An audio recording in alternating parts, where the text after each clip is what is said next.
ब्राह्मण मम देवता। अच्छा अच्छा अच्छा आगे जेते बेले कवि काव्य रचना करबा को चाहिबो मंगलाचरण प्रथम ठीक विनाशय नवदंती कविता बनिता लता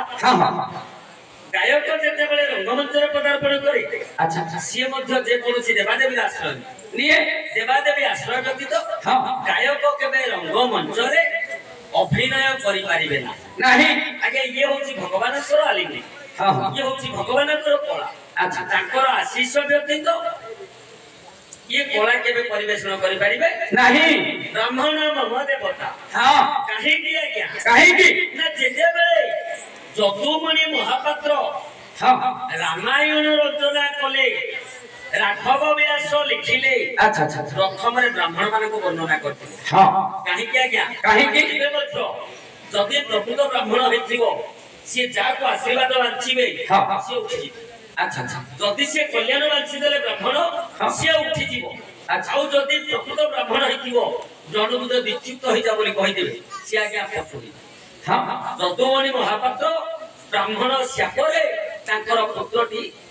मरि जाइतिला हां जमदंड भोगिथिले कवि जदुमणि महापात्र अच्छा अच्छा तेणु सी जेते बेले राघव विलास छंद लिखिले अच्छा प्रथम रे ब्राह्मण मानकु प्रथम छंद रे हां प्रथम छंद मंगलाचरण रे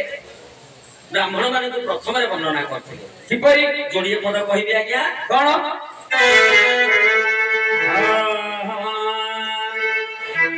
प्रथम बंदाई भूदेवा अंगी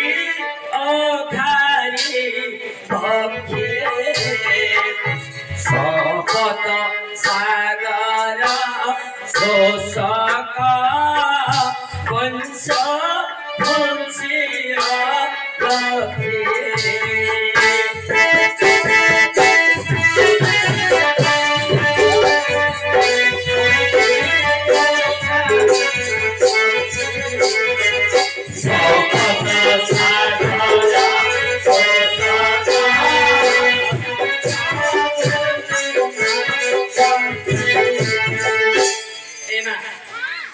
सुंदर भाव वर्णना कले कवि जदुमणि महापात्र ब्राह्मण मानकु प्रथम बंदे भूदेव भू बोलते पृथ्वी पृथ्वीर देवता हेले ना ब्राह्मण प्रथम बंदे भूदेव अंग्री अघारी मुखी अंग्री बोलते पाद अघजे पाप पापर ओई हेले विष्णु पुणी अघासुर को मारिथिले विष्णु तेणु अघारी बोलते विष्णु अंग्री अघारी मुखे ना जेते बेले श्रीवत्स ब्राह्मण विष्णुकर वक्ष को पदाघात करथिला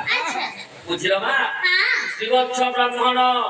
भगवान विष्णु को जाउछि दर्शन करिबा पाई ए समय रे अनंत कोल रे विष्णु शयन करिसंती लक्ष्मी सरस्वती बेनिभाच्या पाद मंचालन करूछंती डाक देले श्रीवत्स ब्राह्मण विष्णु पर कर्णपात हला नाही विष्णु उठिले नाही सेते बेले श्रीवत्स ब्राह्मण कले कोन विष्णु कर वंशस्थल को गोटे नाट मारि देले किंतु भगवान विष्णु देखिले जे ब्राह्मण श्रीवत्स ब्राह्मण तेणु ब्राह्मणर पाद बोली निज वक्ष तले पदक भली ताको स्थान देले अंग्रिय खारी मुखे सपत सागर शोषक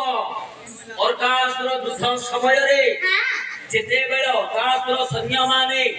सागर मध्य रे जाई कि लुचिले सेते बेले अगस्त्य महामुनि ब्राह्मण कुल रे जन्म होई गोटिए चलुरे सप्त सागर को पी देते सपत सागर शोषक वंश वंशीय लक्ष्य पुणी सेही ब्राह्मण शापरे एते बड़ जदुवंशटी ध्वंस हेतिला तेणु कवि जदुमणि महापात्र ब्राह्मण मान को प्रथम वर्णना करी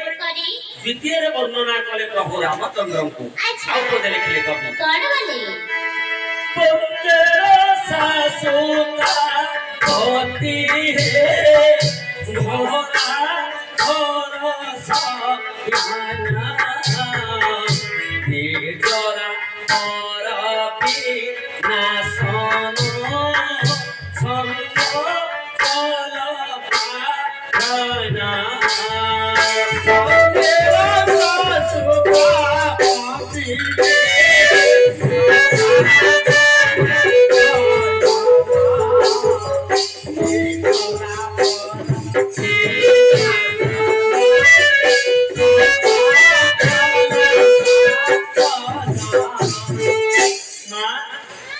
कवि जदुमणि महापात्र केते सुंदर भावरे रामचंद्र को वर्णना करूछंती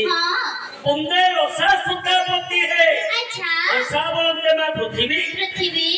और सुता है मां सीता पुंदे रसा सुतापति है सीता के पति क्या रामचंद्र प्रभु रामचंद्र पुंदे रसा सुतापति है धरा धर शयन अच्छा धरा बोलते पृथ्वी को धरिछि किए वासुकी नागो वासुकी नागो पुणी से ही नागो कोळे अनंत नागो कोळे शयन कले किए विष्णु भगवान विष्णु वंदे रसा सुतापति हे धरा धर शयन निर्जरा पर विनाशन निर्जरा बोलते मा देवता मानकर पर हेले किए असुर जुग जुगरे देवता मानकर शत्रु होछंती असुर निर्जरा पर विनाशन असुर मानकु विनाश करी हे प्रभु रामचंद्र जुग जुगरे अवतार होई असुर मानकु विनाश करी संत मानकु पालन करूछ हे महाप्रभु आउ गोटे पद लिखिले ना वरिष्ठ दशाय राष्ट्र कष्ट फेड दुष्करा वरिष्ठ दशाय राष्ट्र कष्ट फेड दुष्करा सत बेसी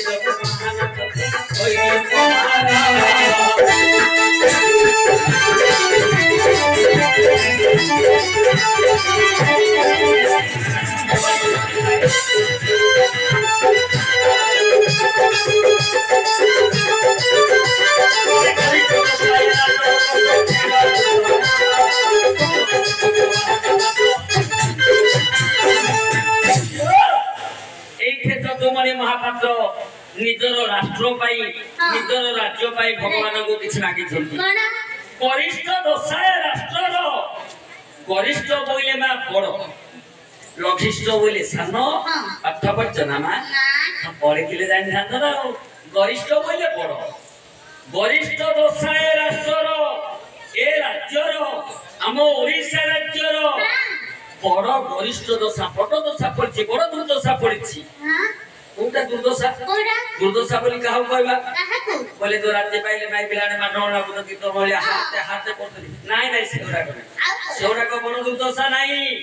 ए जो दैवी दुर्विपाक होछि सुनामी आसुछि भूकंप होछि अनावृष्टि होछि ए जो प्रलय होछि ये होछि दैवी दुर्विपाक ये जो ओडिशा राज्य को दैवी दुर्विपाक हेउछि कष्ट फेड दुस्तर ए ओडिशा राज्यर कष्ट तमे तंत्र दूर कर केमिति दूर करिवो चक्र पेशी शक्र वाहन हाथ होई सोहार चक्र बोलते ना सुदर्शन चक्र चक्र को पेशी शक्र वाहन शक्र बोलते इंद्र इंद्रंकर वाहन हला ऐरावत हस्ती हाथ ओइरे सोहार ऐरावत हस्तीर भाई हला पुष्पदंत हस्ती जिमिति कुंभीर सह युद्ध समय तमे सुदर्शन चक्र को पेशी कुंभीर को विनाश करी पुष्पदंत हस्ती को रक्षा करिथिलो सेमिति एबे सुदर्शन चक्र को पेशी ओडिशा राज्यर दुख दुर्दशा को दूर करी हम ओडिशा को उद्धार करो हे महाप्रभु बोलो सर्वानंद कबार